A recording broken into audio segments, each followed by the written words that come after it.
If it's Thursday, automakers brace for impact after the president announces a new 25% tariff on all imported vehicles and parts, further escalating a trade war with America's top economic partners and clouding the country's economic outlook. Plus, a key Republican senator joins Democrats in calling for an independent investigation into the administration's use of Signal to discuss sensitive military plans, as allegations that the president's top advisors broke the law now head to court. And President Trump pulls his pick for United Nations ambassador, announcing Congresswoman Elise Stefanik will stay in Congress as House Republicans cling to a razor-thin majority and face new political uncertainty.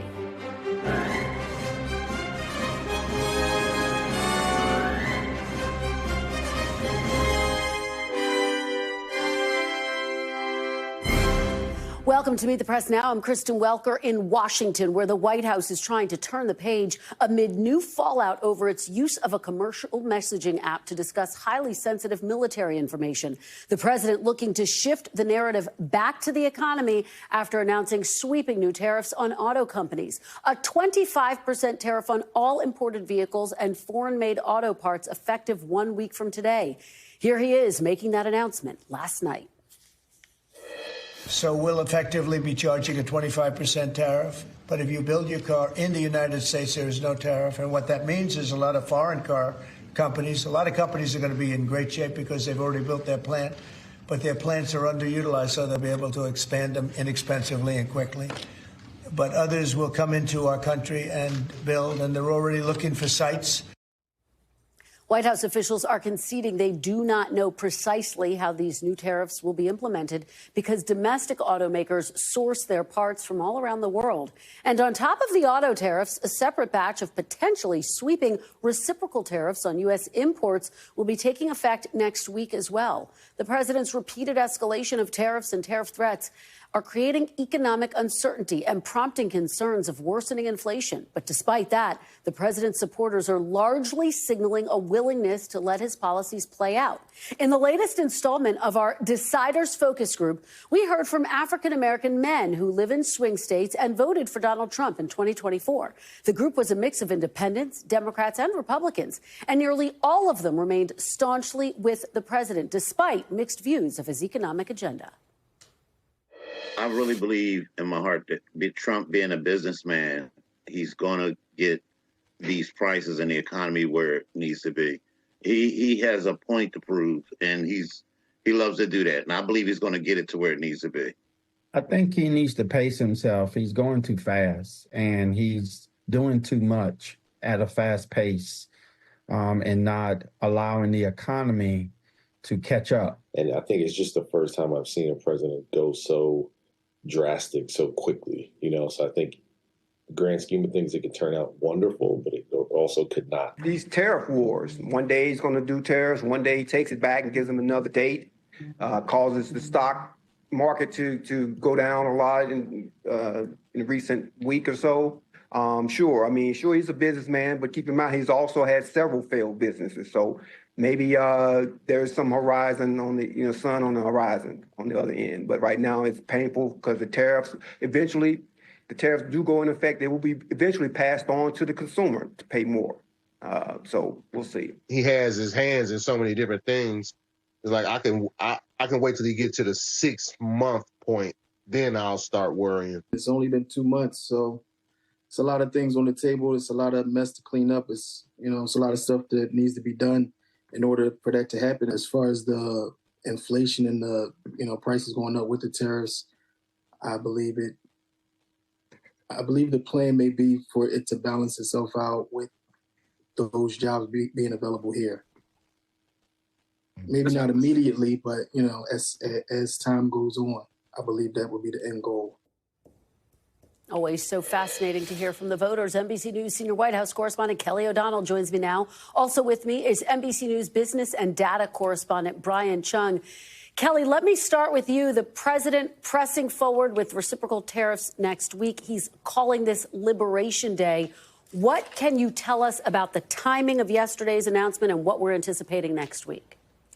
Well, it seemed that the announcement yesterday was added to the schedule, and you might infer from that that the president was eager to get on to one of his favorite subjects and away from a lot of the public discussion about the signal chat and the Houthis attack that has dominated a lot of coverage. So by doing that, the president, who has a sense about how to capture the moment, how to dominate headlines, talked about his tariffs and then is doing more of a lead up until April 2nd. Part of what he also talked about is trying to sort of prime the public for what to expect in certain ways.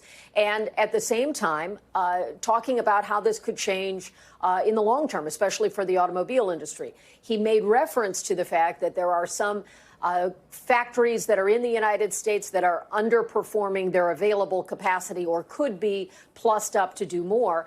But absent that, you can't build a new factory overnight. And there have been many years of trade policy that have allowed for the automobile industry to source its goods that go into assembly in multiple countries. And so it really is putting a lot of pressure on the automobile industry. It will also probably change the used car market as another option for people, and also looking at car manufacturers that already have inventory in terms of the consumer and the buyer. For the president, tariffs are one of his key objectives. He has talked about flexibility in wanting to implement them in different ways. These would be sector tariffs. And then, of course, he's talked about reciprocal tariffs to be any country that imposes tariffs. The U.S. would match that. Sector tariffs, looking at things like the auto industry and other areas where he will, as he chooses, try to impose those to bring more money in through these import taxes into the federal treasury. And Kelly, you just heard those voters say, look, I'm going to give the president a little bit more time before I start to get too worried about the economy. But inside the administration, is there any concern about the fact that prices aren't coming down, that we're seeing all of this volatility on Wall Street? Well, they are. One of the things that was surprising about how the president addresses this is he often would tout the strength of the stock market and how Wall Street is judging his performance. And now he's kind of moved into the, well, markets go up and they go down. He has talked about lowering prices in the area of energy and that eggs have come down. Eggs are a complicated situation because of the bird flu and supply and that kind of thing. They are focused on wanting to reduce costs for the American people. They bristle and really push back whenever, as reporters, we raise the issue of tariffs being an additional cost on those bringing goods into the country and how likely that is to be passed on to the consumer. He says little disturbance, short-term disturbance. We'll see how voters take that as that's really felt in real terms. We will. And of course, it is the top issue for voters. Brian, let me turn to you. Of course, the big headline yesterday was that this will have an impact on the car industry. What are you watching for in terms of how these tariffs might impact the industry writ large, auto workers, as well as Americans shopping for a new car? Yeah, well, look, when it comes to Americans that are shopping for a new car, it could be just straight up thousands of dollars more in cost. And that's because of this 25% tariff that would be slapped on any car that's coming in from another country, including from our neighbors to the north and south. There's some interesting language within the executive action that says even for vehicles that would be compliant with the USMCA, which is that trade deal that the Trump administration negotiated in the first term, that the percentage of parts that don't come from the United States would be tariffed at a 25% rate, which means that, let's say, for example, you bring in one of the Chevy Silverados that is made in Canada. Yes, it's an American car with an American brand on it, but if 60% of the parts of it inside of it are coming from Canada, well, then 60% of a 25% tariff would be applied. So Goldman Sachs has estimated as a result of all of these tariffs that it could add, get this, between $5,000 to $15,000 in terms of the cost of a foreign car imported into the United States. But even for a domestic car, it could be $3,000 to $8,000 more. So from a consumer standpoint, very much real. And then when it comes to the workforce side of things, you have some like the UAW, that workers union, saying that they're optimistic this could lead to a reshoring of American jobs. But Kristen, folks that we've spoken to have said it is just not possible to reshore American factories within the course of months. It might not even happen in the course of a presidential administration, even if they wanted to. Well, just really great reporting, guys. Thank you so much, Kelly and Brian. Appreciate you both starting us off today. I want to turn now to more from the latest installment of our Deciders Focus Group series. As we mentioned, we are hearing from black men in swing states who voted for President Trump in 2024. One of the biggest takeaways from this key focus group was, despite some disagreements with the president about his tactics, they are standing by their vote. Take a listen to a little bit more of what they had to say. I'd like to know whether, on balance, you approve or disapprove of what the new administration has done since it took over. So by a show of fingers, who approves what the new administration has done since it took over? Marlon, why do you approve? I approve because he's weeding out a lot of things that the other, I would say, Biden and Kamala Harris disrupted in this United States. There's a lot of things. It's going to be a tough job for him in the Trump administration as a whole. But I'm just willing to wait and see what goes forth from now. I believe that he's getting rid of the clutter and things that have been there for a long period of time. And he's just cleaning house. But there's a way to do it. And so I don't 100% agree totally how he's cleaning house, but there are some areas that need to be improved within the government. Ilya? I say he said he's going to do some things. He did a lot of things. Whether it actually happens exactly how he wanted to happen or not, at least he tried and actually did something. So that's more than I can say about the Democrats probably ever. Jeffrey, tell me why you disapprove. I disapprove of the way he's handled the firings of government employees. Firing public sector versus the private sector are two different animals. In my opinion, he should have gone in with a scalpel instead of a blowtorch. I think the economy right now is in a position where they're hurting and they need help. That focus group was produced in collaboration with Syracuse University, Engagious and Sago, and joining me now is Director of Syracuse University's Democracy, Journalism, and Citizenship Institute, Margaret Talev. Margaret, thank you so much for being here. It's so fascinating to hear their perspective now, just over 2 months into the second Trump administration. What were your biggest takeaways? Because it sounds like, by and large, they are sticking with President Trump.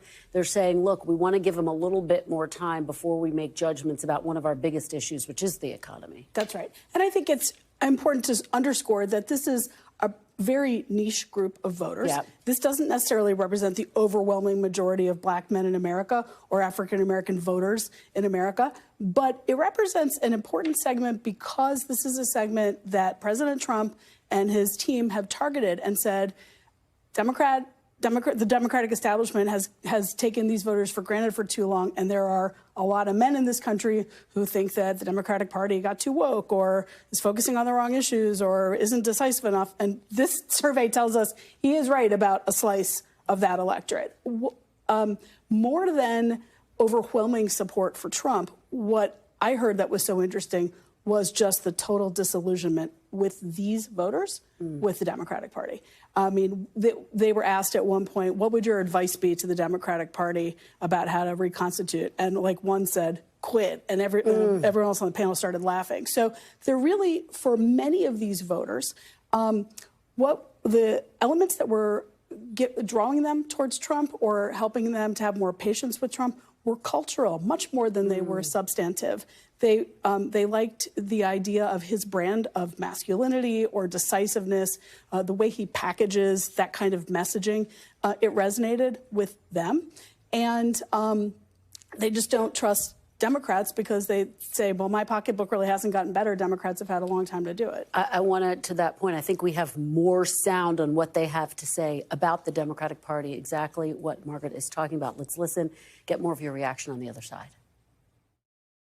What are the key characteristics or traits that best describe today's Democratic Party? Ilya, why don't you go first? I would say liars, a lot of people doing insider trading. A lot of people are working for lobbyists and not for the people. I'll say they pretty much failed at everything. I think lost. They're a lost group. Hasim, go ahead. I'd add to that with, with the line, just a bunch of false promises. I would say attack on our children with these pushed agendas. Just not really relatable, just trying to sell a dream that's not the reality. I would say manipulation. To me, it feels like they more want to scare you into following them than to go on with what your, heart really thinks should be done. So I would say manipulation. Learn to be honest. Be honest, for sure. Do something. Because they always say they can't do something. Do something. Don't show us something in this head and you hide 1,000 other things that you're going to do behind our back over here. That part, just be upfront, be real with us. That's what they need to do. Margaret, it's just so revealing to hear those answers. And the subtext to a lot of what they're saying is, don't take our votes for granted. That's right. And if you were a Democratic strategist watching this, you'd be banging your head against the wall saying, but what about this? But what about this? But what about them?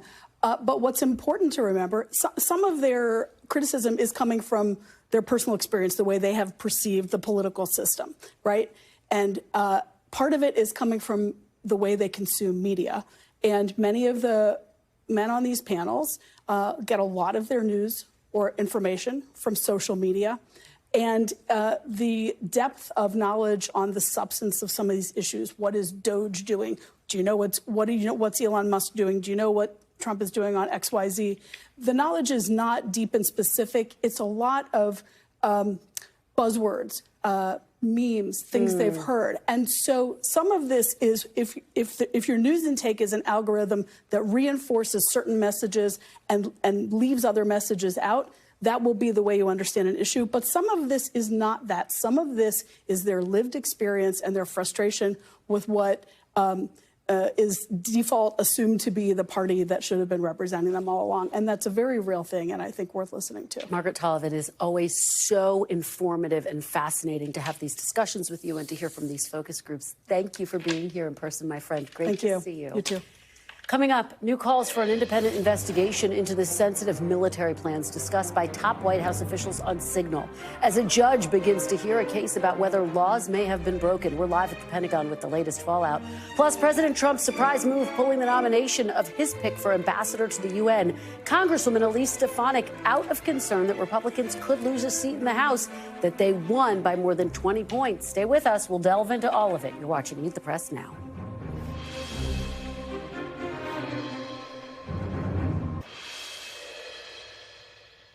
Welcome back. As Speaker Mike Johnson tries to navigate a razor-thin majority in the House, today President Trump making a surprise announcement that he's pulling Congresswoman Elise Stefanik's nomination to be his ambassador to the United Nations.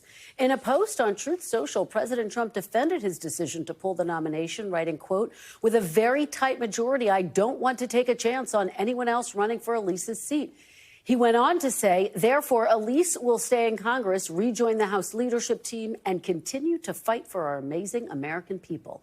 Joining me now is Mel Zanona on Capitol Hill. Mel, thanks so much for bringing this breaking news to us. This is just extraordinary. Speaker Johnson already trying to navigate his incredibly slim majority in the House as they navigate having to deal with the debt ceiling and the rest of the Trump agenda, right? Right. There have been a lot of dynamics at play here. The concerns about the razor-thin majority in the House has been something that's been an ongoing concern both for the White House and for Speaker Mike Johnson. That's the reason why it took so long in the first place to get her delayed. Her nomination has just been sitting on ice despite being overwhelmingly approved through the committee process.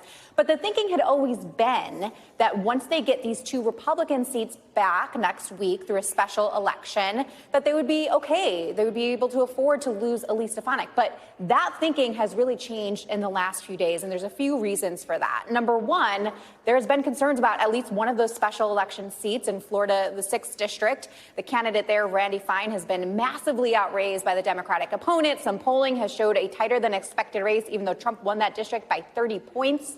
And so Trump and other GOP leadership have really had to intervene, and that's been really frustrating and kind of spooked them a little bit. Even though they do think ultimately that Republican candidate will win, it has made them realize that this prospect of future special elections, including for Elise Stefanik's seat, could be a problem for them. And then number two, I think perhaps the bigger dynamic at play here is just that the White House and Donald Trump are seeing how difficult governing really is on Capitol Hill as they're trying to push through this massive domestic policy agenda. They really can't afford to have many defections. They can't afford to have any more members leave. And so I think ultimately that is probably what was driving the decision to try to keep Elise Stefanik here in the House.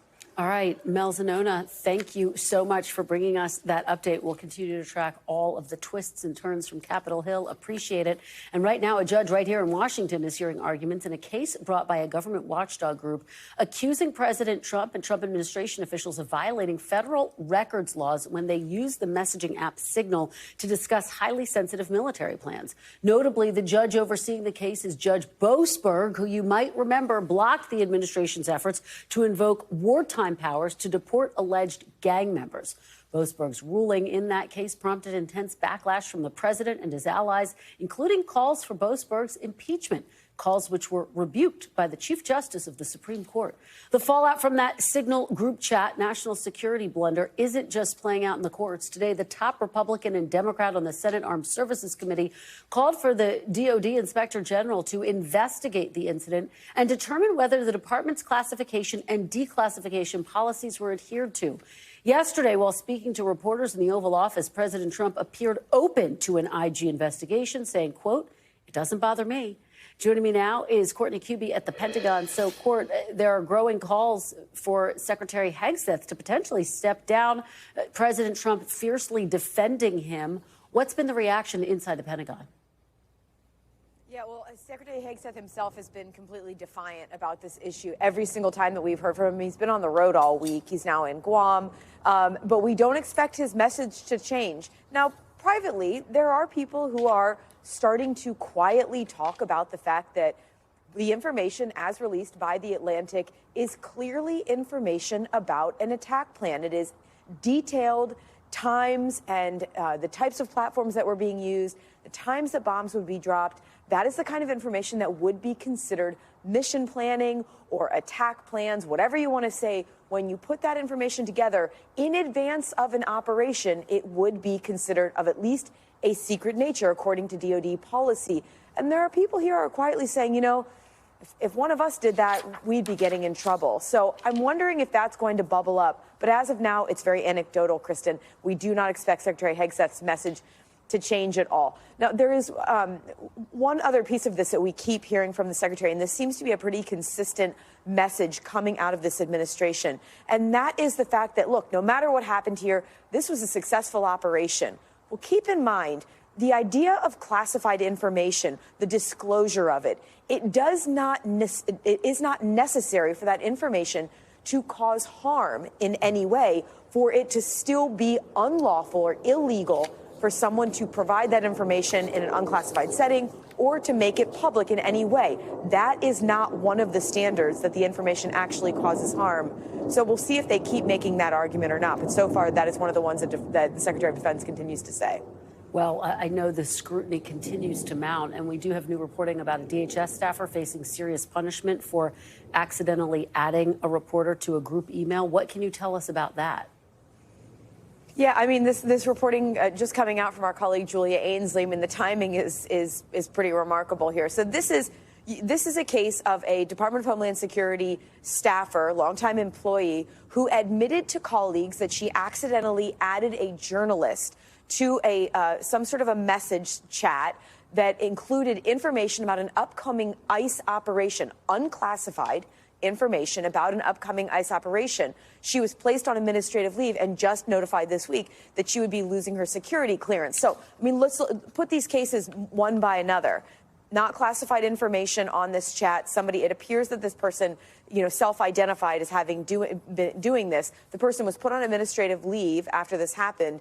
and then is losing her security clearance, according to our colleague Julia Ainsley. So the juxtaposition, is pretty striking. It is striking indeed. Courtney Kube, thank you for covering all of the angles for us. Really appreciate it. Coming up next, the disturbing moment at Tufts University as a graduate student from Turkey was arrested by masked federal agents caught on tape. We have the details of that case and what it means for the administration's nationwide crackdown on American universities. You're watching Meet the Press Now.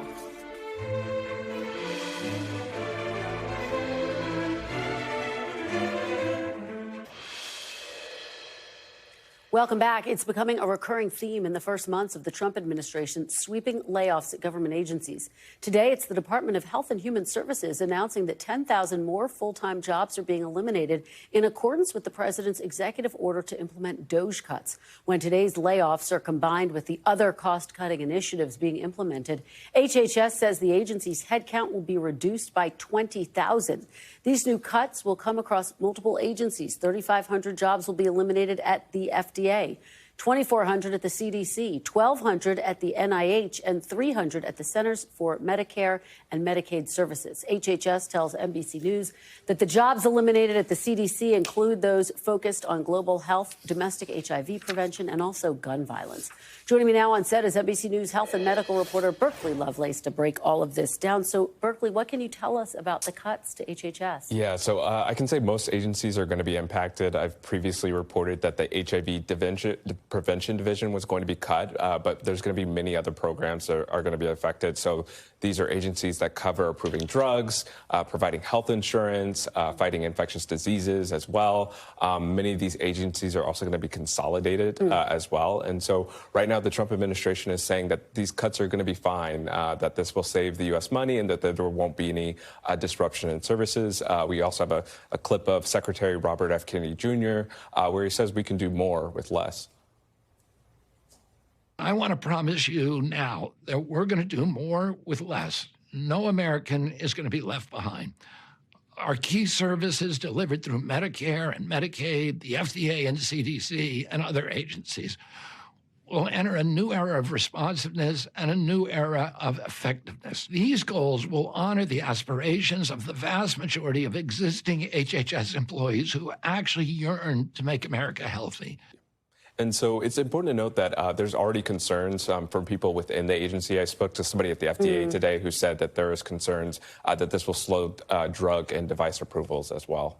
Well, it's one of the agencies that's being slashed that we're watching so closely. And you also have new information about vaccine data being handed over to a researcher who has peddled misinformation before. What can you tell us? Yeah, so we have some great reporting from our colleagues. And so this is being reported as a deeply irresponsible decision from HHS, from outside experts. So HHS hired David Geer. He's an anti-vaccine activist to look into potential links between vaccines and autism, which has been thoroughly debunked. And so David Geer has a history of having studies retracted. He's previously spread misinformation about vaccines. He's also had his medical license retracted as well. And so there's this concern of why hire this person to look into this study? What is he hoping to find? And of course, with something like that could also spread, more resistance against vaccines from parents, because right now more parents are choosing not to vaccinate their kids. So there's definitely concerns about this as well. Wow. Okay. Well, I know you'll continue to track all of this very closely. Berkeley Lovelace, thank you so much for being here. Really appreciate it. It is great to see you. Turning now from HHS to the Department of Homeland Security, where we're following a particularly controversial piece of the Trump administration's immigration crackdown, detaining foreign students who would appear to be in the country legally. ICE arrested and detained an Iranian national in a doctoral program for mechanical engineering at the University of Alabama this week. It's not clear why he was detained or what charges he may face. And at Tufts University in Massachusetts, a Turkish national with a valid student visa was arrested by masked plainclothes officers on a residential street. The detention was captured on video and is sparking protests. NBC's Stephanie Gosk has that story. Hundreds of angry protesters gathering near Tufts University's campus, calling on the federal government to release doctoral student Rumeysa Ozturk. One for one, visa souls, free Rumeysa, free them all! The demonstration roughly 24 hours after Ozturk's attorney says the Turkish national with a valid student visa was detained by federal authorities as she was walking home. Video obtained by NBC News shows a man not wearing a uniform confronting Ozturk on the sidewalk and apparently grabbing her phone, the 30-year-old clearly alarmed. He is joined by 5 other people, all wearing masks, repeatedly telling Ozturk they are law enforcement. The police, where the police? Before cuffing her and taking her away. In a statement, the Department of Homeland Security tells NBC News an investigation found Ozturk engaged in activities in support of Hamas, a foreign terrorist organization, that are grounds for visa issuance to be terminated. DHS did not specify what Ozturk is accused of doing. According to her attorney, she was flown to a detention facility in Louisiana early Wednesday morning, despite a judge's order the day before that Ozturk not be taken from Massachusetts without first providing 48 hours of advanced notice, while the court decides whether she is being legally detained. Ozturk's friend and a former Muslim chaplain at Tufts called the detainment shocking. I certainly wouldn't be encouraging anyone at this moment to come to the U.S. and expect to feel safe. A year ago, Ozturk co-wrote an opinion article in her school's newspaper that called on the university to acknowledge the Palestinian genocide and divest from companies tied to Israel, but did not name Hamas. In January, President Trump signed an executive order stating non-citizens of the U.S. can be deported for being involved in pro-Palestinian protests. The DHS called the Tufts arrest, quote, common sense security, while its secretary on a trip highlighting another immigration focus of the president. Kristi Noem visiting a prison in El Salvador, where deported migrants are being held. The secretary posting a video with prisoners in the background. If you come to our country illegally, this is one of the consequences you could face. Joining me now on set with the latest is NBC News senior Homeland Security correspondent Julia Ainsley. Julia, thanks so much for being here. A lot of ground to cover. Let's start with the doctoral student at Tufts University. What do you know about that case? Yeah, well, her lawyer says that she is a Turkish citizen. She's getting her PhD at Tufts. She was on her way to break fast. And look, so far, the Trump administration has said that they think it's because that, they revoked her visa because she was pro-Hamas. But the only thing we've been able to see is that article that Stephanie had, this op-ed where they're just calling on the university like so many students did. She was also here on an F1 visa, Kristen, and that allows people who have those visas the same rights as American citizens, including the freedom of speech. Now, we did hear from Secretary Rubio about this today. Let's take a listen to what he had to say. If you apply for a visa to enter the United States and be a student, and you tell us that the reason why you're coming to the United States is not just because you want to write op-eds, but because you want to participate in movements that are involved in doing things like vandalizing universities, harassing students, taking over buildings, creating a ruckus, we're not going to give you a visa. If you lie to us and get a visa and then enter the United States and with that visa participate in that sort of activity, we're going to take away your visa. Now, Kristen, all we know publicly is what we were able to see in that op-ed, which obviously didn't have a call to violence.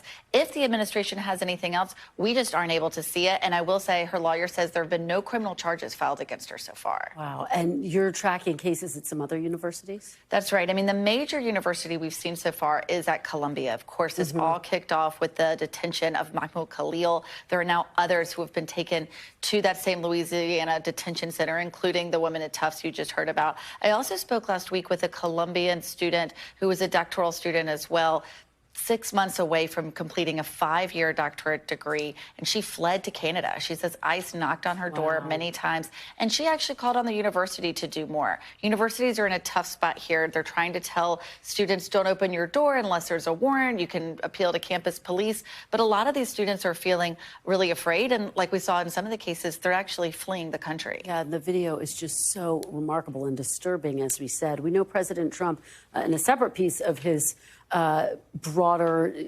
immigration agenda, has signed an executive order cutting funding to sanctuary cities. What can you tell me about that? Yeah, that's right. They're trying to cut funding really to the policing around sanctuary cities. This is something that they said would happen. They have the ability to do this through DOJ grants. Whether or not they'll go farther, it remains to be seen. Some of those places are still vague. But this is something that we saw in the previous Trump administration that they ended up not being able to do. But these are really key grants that allow these sanctuary cities and really police police organizations and law enforcement agencies across the country to be able to do things like have community programs. And you also, you're covering a lot of angles today, are tracking the fact that the administration announced the arrest of someone who is in the MS-13 gang. What can you tell us? That's right. That was right here in Woodbridge, Virginia this morning. Now, the mother of that suspect told our own affiliate here in D.C. that she does not think that he had ties to MS-13, that maybe he had some interactions with them when he was younger. But we were able to find out from the police documents, from the warrants that our affiliate was able to see, that they were able to confiscate a number of weapons from this apartment. Now, according to the head of the FBI and, of course, Attorney General Pam Bondi, they did a big press conference on this morning. They say he was one of the 3 top leaders in MS-13. Wow. But, of course, we'll have to wait and see how exactly he might be charged. But if that Alien Enemies Act that we've talked about gets put back in place, if the courts ever allowed it, this would be one of the first people to be sent to El Salvador without a trial. Wow. Well, to say that you're covering all of the angles is an understatement today. There's a lot happening. Thank you. It's great to see you, as always, Julia. Appreciate it. We've got some breaking news now to tell you about. A federal judge has just ordered the administration preserve those Signal chat messages that discussed military plans. It comes as the court hears a case about whether members on the chat, which included the Secretary of Defense, White House National Security Advisor, the CIA Director, the Secretary of State, and others, violated federal record laws. Judge Boasberg, yes, that's Judge Boasberg, told the government he wants a formal declaration that his order is being followed by Monday. We'll be right back. Welcome back. Turning now to Elon Musk and his role in a key election that's coming up next week. The Tesla and SpaceX CEO and special government employee is the world's richest man, President Trump's point man on slashing the government, and has cemented himself as a key Republican Party benefactor. His PAC is the top outside spender in Tuesday's Wisconsin judicial election, spending $12 million on the pivotal race that will determine the ideological balance of the state's Supreme Court. And similar to his 2024 effort in Pennsylvania, some of that money has gone to fund a petition against, quote, activist judges that offers signers $100 with a random signer selected to win $1 million, according to Musk. Joining me now on set is Deepa Shivaram, White House correspondent for NPR, Andrew Bates, former senior deputy White House press secretary in the Biden administration, and Stephen Hayes, editor and CEO of The Dispatch and an NBC News political analyst. Thanks to all of you for being here. Andrew, welcome. Thank you. Your first time joining the panel. Deepa, let me start with you. I do want to talk about the Wisconsin State Supreme Court race, but first I want to talk about Elise Stefanik, President Trump pulling his nomination for her for UN ambassador and saying she's got to stay in Congress because the majority is just so narrow and his agenda is at stake. What do you make of it? Razor thin, and Stefanik was someone who was expected to, clear the hurdles of getting confirmed in the first place, which hasn't necessarily been the case for all of Trump's picks for his cabinet. And the fact that she was in that position and he, was able to say, that's not going to work, it just speaks to how razor thin on the line his agenda is in getting it through such a tight Congress. Yeah, there's no doubt about that. I mean, Steve, look, the concerns about these special races in Florida, frankly, her seat as well, that seems to be the backdrop to all of this. What does that say about we're 2 months into the Trump administration? Are they a little caught off guard, do you think, by the fact that the races in Florida are going to be a little bit more competitive than they were anticipating? Yeah, I mean, I think they have to be. We'll see what the outcomes actually are. But I mean, if you look at Elise Stefanik's district, she's sort of a shoo-in. This is a seat that she would win, I think, almost in perpetuity. But in an open race, even with a relatively weak Democrat, there was talk of a conservative running as sort of a third-party candidate. There was some unhappiness with the other Republicans who were potentially going to be running. And the delays themselves, I think, created this imperative, both for Speaker Johnson and for President Trump, to say, we've got some stuff we want to pass, and we need to pass it now. She's here. We better have her. Yeah, and she was a rising star in the Republican Party. Andrew Bates, how are Democrats viewing this? And is there a concern about making too much of this moment? In other words, feeling a little too emboldened because these races have not yet happened? Something that stands out to me is that in the focus group that you were featuring earlier, 3 of the 12 men said that they were concerned Trump was not making inflation his top issue, or rather only 3 thought that he was making inflation his top issue. And his own pollster put out data showing that in competitive districts, a majority of voters are not approving of how he's handling the economy. And there's good reason for that. They're on defense because Trump predicated his campaign on lowering day-to-day costs. Then he raised them on purpose with tariff taxes that affect the middle class. So I think that Democrats have a lot to work with because that remains people's top priority. They have seen costs go up since Donald Trump came into office. And the Republicans in Congress are about to spend months debating how much can we cut taxes for billionaires and other wealthy special interests, which exacerbates their problems. Steve, what about that point and what we heard from the focus group? You did have the concern creeping into these men who voted for President Trump saying, look, the economy is still our top issue. You also heard them say, we're going to give him a little bit more time, most of them. But how much time do you think voters are willing to give him? Yeah, I think the clock is ticking. I think Andrew's right. I mean, look, whether... You guys agree. Whether or not, welcome. Whether or not, Donald Trump is seen as distracted by some of these other issues, pursuing Greenland or other things, he is going to be hurt if prices don't come down, period, full stop. I think the fact that he's making these arguments about tariffs and that the tariffs are doing what they're doing to markets, which affects people's 401k or their 529 college plans, things like that. And then in addition has these pass-through costs that undoubtedly will be going to consumers on cars, on avocados, on other things. If people are looking at this in 2 months, in 4 months, in 6 months and saying, my prices haven't gone down, they've gone up. He's in real trouble. One messaging that I think is very fascinating to watch from this Trump White House is in that focus group, there was at least one voter, I think, who said, he seems like a really busy guy. Like maybe he's getting to it. Like maybe, we'll give him some more time. And one thing that the Trump White House and Trump himself has been quite good at, I'll say, is flooding the zone, right? And he talks about so many different issues on any given day, on any given week, that for a voter, it's like, oh, well, he's the president. He's really busy. He'll probably get to it, which whether or not he does is a different question, but they certainly feel like he's quite busy. It's such a great point, Deepa. It speaks to, Andrew, the power of messaging. And I was astounded by how down they are on the Democratic Party. As a Democrat, what are some of the conversations about how the messaging needs to change in a way that it better reaches some of these voters that the party lost in 2024? Well, I think there's a good segue there because there is danger in him talking about anything but what he defined his campaign about. I remember in the Republican National Convention speech, he promised us that inflation would end immediately. That's a direct quote. He said, day one, prices will go down. Now he's in a dog catches car situation where the prices are going up because of him. And if people see him working on other things that they don't agree should be front of mind, if they see him touring the Kennedy Center or raving about Greenland, or if they see him not aware that 4 U.S. service members are missing in Lithuania right after his aides put fighter pilots in danger with this signal situation, I think that he looks like he is not following through on what he promised people he would do, and that gives Democrats a big opportunity. I do think it's important for us to go through some soul-searching, making sure that we're meeting people where they are, making sure we're listening to people about what their top priorities are.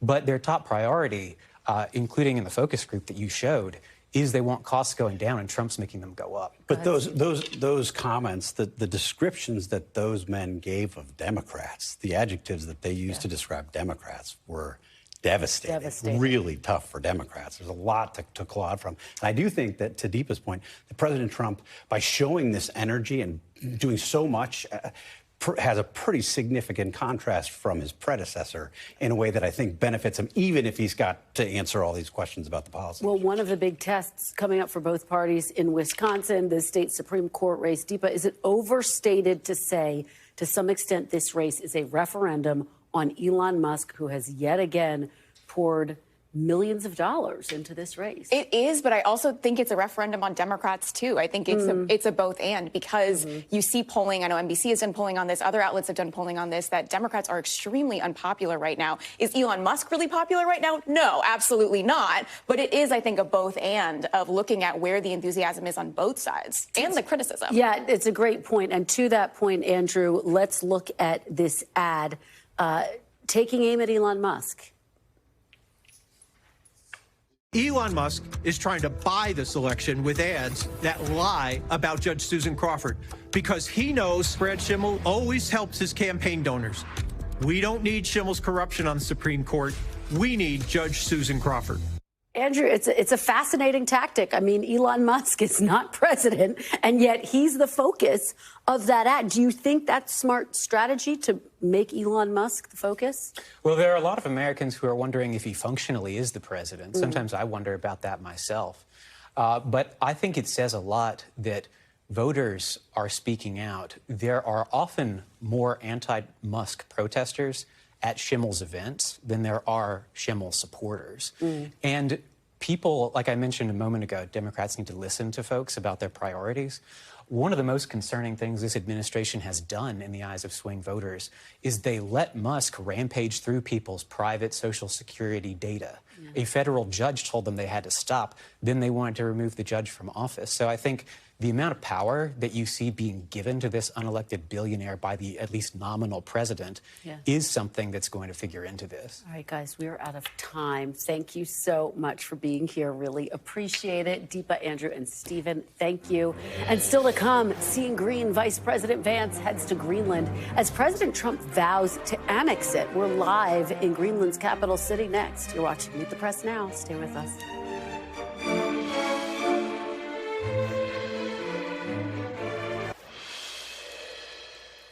Welcome back. Vice President Vance and Second Lady Usha Vance are set to travel to Greenland tomorrow, but their trip will be far different than what was originally planned after officials in Greenland characterized the planned visit as, quote, aggressive and said the U.S. had not been invited. It, of course, comes as President Trump has repeatedly said the U.S. needs to acquire Greenland and has not ruled out using military force to get it. NBC News international correspondent Molly Hunter is in Greenland with more. In the capital of Greenland, the Arctic cold shoulder, a new trip at the center of the diplomatic fallout over President Trump's push to take over the territory. When Vice President J.D. Vance and Second Lady Usha Vance arrive tomorrow with a U.S. delegation, including National Security Advisor Mike Waltz, they will not set foot here in Nuuk or any other Greenlandic cities. Instead, flying straight to the remote Northwest to Bidufik Space Base to visit with U.S. military personnel. For the last 75 years, it's been America's Arctic listening post, the first line of defense against Russian or Chinese ballistic missiles. I'm going to visit some of our guardians in the Space Force on the northwest coast of Greenland and also just check out what's going on with the security there of Greenland. The trip, originally billed as a cultural visit for the Second Lady, hope that our relationship will only grow stronger in the coming years. But now, the historic tour stops have been dropped, the vice president is joining, and the focus is national security. Yesterday, President Trump doubled down. We need Greenland, and the world needs us to have Greenland, including Denmark. Denmark has to have us have Greenland. But the Danish government, which controls the territory, doesn't see it that way. Earlier this week, before the itinerary changed, the Danish prime minister accused the Trump administration of putting unacceptable pressure on Greenland. Greenland is home to an estimated 1.5 million tons of rare earth elements, as well as untapped oil and natural gas reserves. And Trump wants access. But the leaders here have been clear. Greenland is not up for grabs, and the American delegation is not invited. And Molly Hunter joins me now from Greenland. Molly, thank you so much for braving the frigid weather for us and this incredible assignment. What type of welcome should the vice president expect from Greenland? A chilly one for everyone here, Kristen, as you can tell. But he is now not coming to the capital, as we just heard in that package. We are in the capital of Greenland. It's the northernmost capital, 20,000 people here. And all week, there has been this kind of rising tension about, is Usha Vance, the Second Lady, going to come? What will she do? What businesses will she kind of be associated with here? And the relief that people tell me they felt when that trip was scaled back, when that trip was made just a national security mission to that Northwest Space Base was immense. I spoke with an MP today, Kristen, about what kind of business this country, this territory, I should say, would be open to with America. Take a listen. If you met the Vice President, J.D. Vance, what would you say to him? I would say, please do not take us. We're still interested in figure out what kind of business we could do together. We are open for negotiations, but it should be on our behalf. We do not want another colonizer just to come here and take us. But let's figure out how to find the best solution together, not just you demanding it. All right, Molly Hunter, thank you for bringing us that fantastic piece of your interview. We will be looking for more on Nightly News tonight. Thank you, Molly. We are back tomorrow with more Meet the Press Now, but the news continues with Tom Costello in for Hallie Jackson right now. Thanks for watching. Stay updated about breaking news and top stories on the NBC News app or follow us on social media.